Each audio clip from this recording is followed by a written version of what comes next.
incomprendidos, rezongones, malhumorados, con abultadas melenas, con sus fuertes pipas y sus calabreses terciados. No se podrá circular.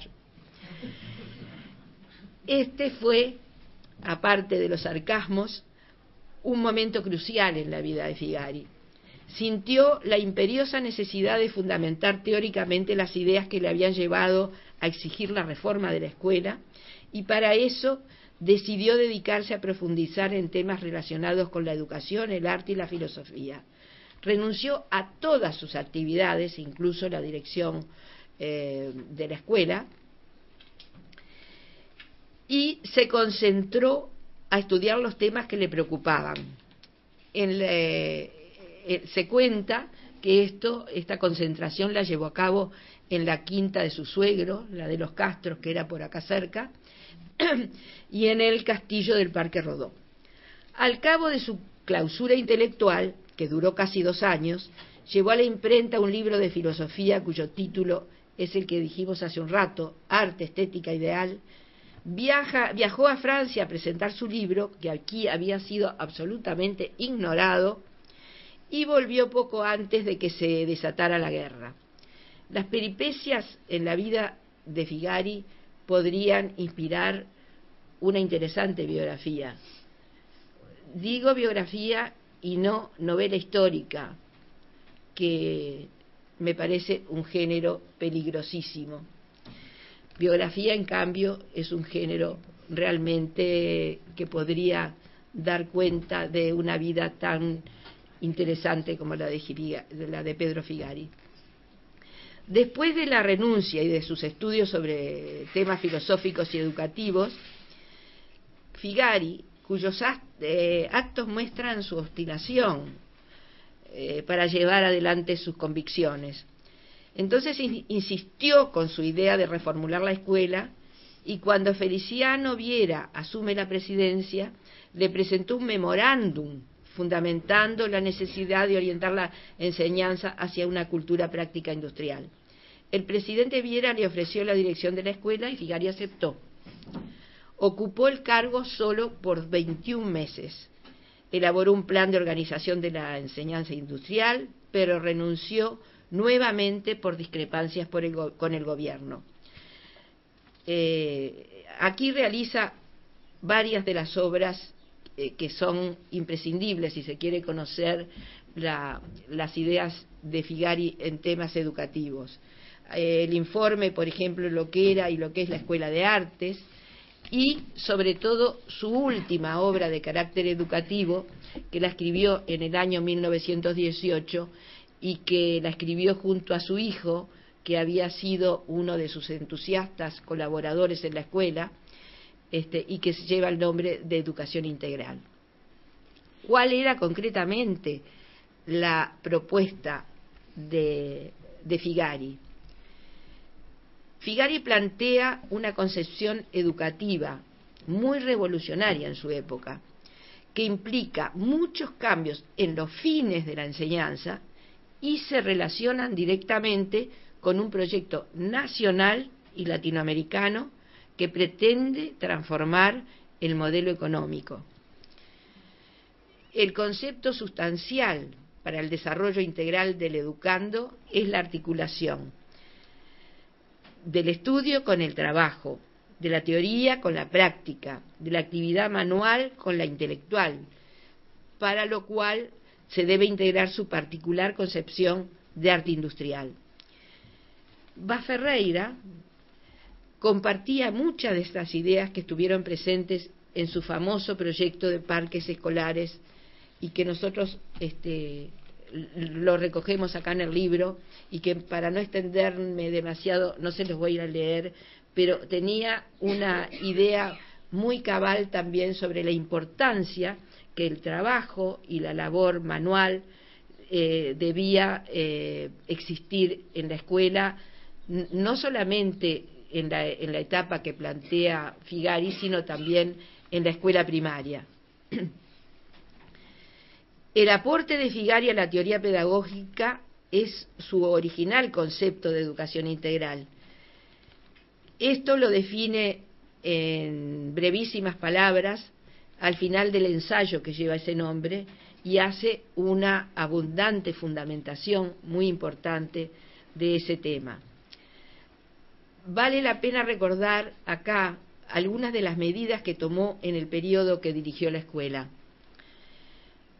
En primer término, cambió el régimen disciplinario, despótico y arbitrario que regía desde la época en que había sido reformatorio. Propuso un cambio profundo en la relación entre docentes y alumnos, que a veces fue difícil de acatar por algunos profesores que estaban muy tenían una rutina a la cual ya se habían acostumbrado. Por eso pensaba que era imprescindible una buena formación profesional de los docentes. Suprimió el internado e impuso la población escolar mixta. Apuntaba a ampliar el alumnado de la escuela e incluso su propuesta va más allá. En su obra Educación Integral concluye que la enseñanza industrial, tal como él la concebía, debía ser la base de toda la instrucción pública y no circunscribirse solo a la Escuela de Artes y Oficios. Hizo reformas no solo en reglamentaciones y planes, sino también en la infraestructura edilicia, en el corto periodo que pasó por la escuela. Y el actual edificio mantiene todavía algunas de las obras realizadas. Mandó abrir ventanas, banderolas, construyó lucernarias para dar aire y luz a los talleres y le dio una impronta muy particular que lamentablemente se vio trunca cuando renunció.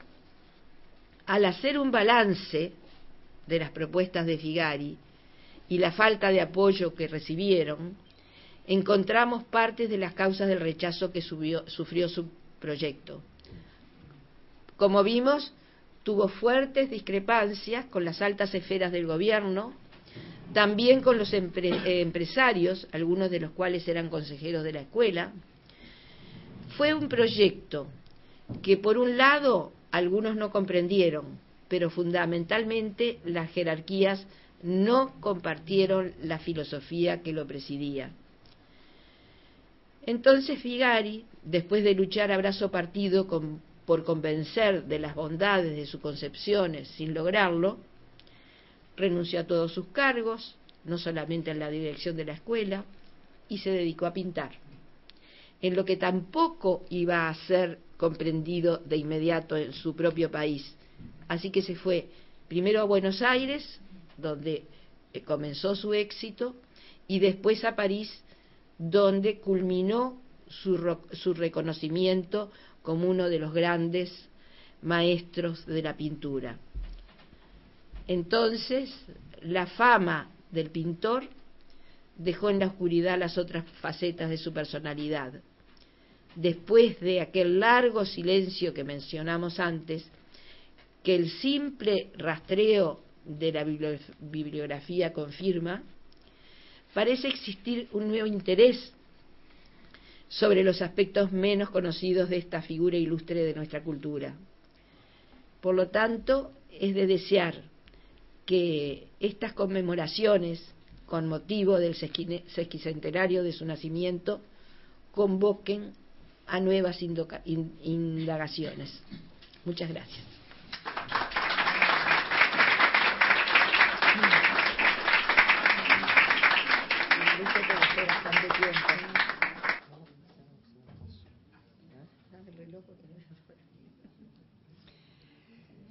Bueno,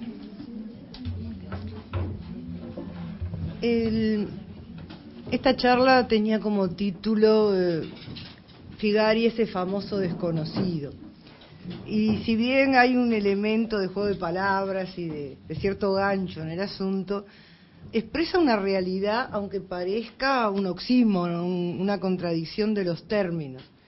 Realmente, si yo voy por la calle y paro a cualquier persona y le pregunto si sabe quién es Figari, sin duda va a saber algo, me va a decir el pintor de candombes.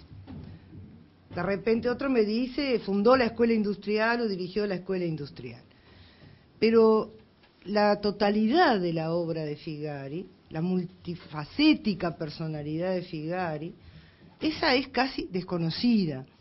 Y no solamente a nivel popular, sino incluso a nivel académico, como expresaba Nancy, con una persona muy versada en materia pedagógica que no tenía, como el maestro Soler, conocimiento de estos aportes. Gradualmente hoy en día vemos cierto interés, cierta revisitar a Figari por parte de docentes jóvenes, estudiosos de temas pedagógicos. Y hemos visto una serie de artículos y ponencias que empiezan a referirse a Figari, lo cual es muy gratificante porque me parece que es una de las necesidades nuestras, volver a nuestra propia tradición pedagógica. Y en este sentido apelo a Figari, que pensaba que todo desarrollo tiene que hacerse sobre la base de la tradición propia y no de las ajenas. Entonces miramos mucho hacia el exterior buscando modelos pedagógicos e ignoramos en buena medida todos los aportes de nuestra tradición, que es muy rica y muy fecunda podría ser. Es decir, Figari, como decíamos, no solamente es conocido parcialmente como pintor, sino que incluso su obra plástica es conocida parcialmente. Yo confieso acá que si no hubiera sido por la generosidad de su bisnieto Fernando Saavedra Fayet, nunca había visto antes las pinturas de Arrabal, escenas de Arrabal, es decir, escenas de tango y escenas del juego de bochas, los italianos inmigrantes jugando a las bochas. Y es notable porque tienen la misma dinámica, la misma vitalidad de toda la obra de Figari, que hacía especial hincapié en el movimiento, porque la pintura debía transmitir la vida. Y esos tienen la misma sabiduría compositiva de toda la pintura de Figari, sin embargo no se ven. Hay pinturas de guapos que son notables, de tango, las corridas de toros, un gusto que tenía Figari y que era muy mal visto por el humanitarismo vallista. Es decir, entonces todo un sector de la pintura de Figari también permanece bastante ignorado. Es decir, que incluso es parcial el conocimiento de él como pintor. Más allá de que también es bastante desconocida sus ideas sobre estética. Y a veces se le atribuyen cualidades incluso positivas para muchos, pero que son ilegítimas referirlas a Figari. Por ejemplo, pensar que él se burlaba de sus temas. Es una opinión bastante generalizada. En muchas charlas que hemos hecho previas incluso al libro, apareció esa idea, e incluso es una idea bastante general de que Figari, digamos, el tema dentro de un concepto que viene desde el impresionismo y que prioriza lo puramente plástico sobre el tema. El impresionismo pasó de considerar el tema, el motif, el sujet al motif, como motivo de la pintura. Entonces, lo plástico se prioriza y el tema pasa a segundo plano, es casi una excusa para el desarrollo plástico. Entonces, se le atribuye a Figari ese mismo tipo de concepto, cuando no es así. Figari valoraba enormemente los temas. Dice que incluso aunque sus cuadros no tuvieran ningún valor plástico, se los debía tener en cuenta porque rescatan la tradición que se está perdiendo. Y en sus cuadros aparecen las danzas tradicionales, etcétera. Es decir, que él daba especial importancia también al tema. Más aún, para él la técnica es secundaria. Es decir, dice que preguntarse cómo pinta un pintor, exagera bastante, preguntarse cómo pinta un pintor es como decir qué letra tiene un escritor. Es decir, la técnica es secundaria. La técnica debe encontrarse en función de el ideal, del objetivo más amplio de la pintura. Figari descree del arte por el arte. Su hija cuenta que él dice que si no hubiera algo más en la pintura, él no habría dado una sola pincelada. Y en Historia Kiria, el relato utópico, que es el último libro publicado por él, Dice que los quirios, esa sociedad ideal que él imagina, ideal no en el sentido de definitiva ni perfecta, sino ideal porque estaba de acuerdo a la naturaleza. El hombre vivía inserto y de acuerdo a la naturaleza humana, que era la naturaleza en general. En ese libro dice que cuando los quirios escuchaban hablar del arte por el arte, sonreían como si fuera un contrasentido, ¿no? Para Figari, además, no nos olvidemos que arte no es el producto y tampoco se limita a las bellas artes. Esa fue una de las grandes controversias con Valle. Digo, desde 1900, cuando empieza a plantearse la creación de una escuela de bellas artes en nuestro país, Figari piensa en una escuela de arte en un sentido muy amplio, que abarcara lo que él, para clasificarlo de alguna manera, llamaríamos las artes aplicadas, las artes decorativas. Es decir, ¿por qué? Porque para él arte no es, como decíamos, el producto, la obra, sino que arte es todo arbitrio de la inteligencia para poner al mundo, al hombre en relación con la realidad. Y por lo tanto, el arte era útil, tenía una finalidad, debía ser eficaz, debía cumplir un fin. Él no veía ninguna contradicción entre los términos de arte y utilidad. El arte tenía que ser un medio para llegar a fines. De esa manera tenemos que mantener esa idea, porque nosotros siempre hablamos de arte como la obra. Y no, para Figari era los arbitrios de la inteligencia, por lo tanto la inteligencia tenía que ver con el arte. También la sensibilidad, la evocación, los dos términos que él llama ideación, las cerebraciones racionales, e idealización, que tenía que ver con lo afectivo. El arte abarca ambos aspectos. Y por eso en arte estética ideal abarca las artes industriales, el arte científico, porque la ciencia es el resultado, el proceso de investigación y estudio para Figari forma parte del arte. Entonces, en Figari hay un concepto unitario de la naturaleza, pero también de la vida. Todas las actividades del hombre están vinculadas. Es decir, la pintura, la filosofía, la ciencia, etcétera, no son compartimentos estancos. Son todas parte de una unidad vital. En ese sentido, el arquitecto, su penúltimo libro publicado, en 1928 en París, nunca publicado en el Uruguay hasta ahora, salvo una pequeña edición facsimilar que hizo las ediciones del Vintén por los años 60, ese libro podría ser considerado la síntesis de todas las actividades intelectuales de Figari. Es un libro de poesía, pero él lo califica como ensayo filosófico, es decir, están unidas allí la filosofía y la literatura. Y al mismo tiempo está ilustrado, porque está ilustrado con dibujos que tienen que ver con todos los poemas. En ese libro, ese libro de alguna manera es una síntesis, el libro en sí mismo es un objeto estético. Todas las obras de Figari, las obras literarias de Figari, Historia Quiria, los cuentos, el arquitecto, están pensados como un objeto estético completo. Figari planeaba la edición con las ilustraciones correspondientes y demás. E incluso los cuentos que él nunca pudo editar por razones económicas, porque Nancy encontró en el archivo Figari una carta de la imprenta reclamándole que terminara de pagar el arquitecto, y no pudo publicar los cuentos, pero la edición había quedado pronta, con sus dibujos, con todo, y parte de esa edición luego va a ser hecha por Ángel Rama en los años 60 y luego la va a repetir Banda Oriental, en los lectores de Banda Oriental, un pequeño librito con cuentos de Figari con las ilustraciones correspondientes. Historia Quiria también es el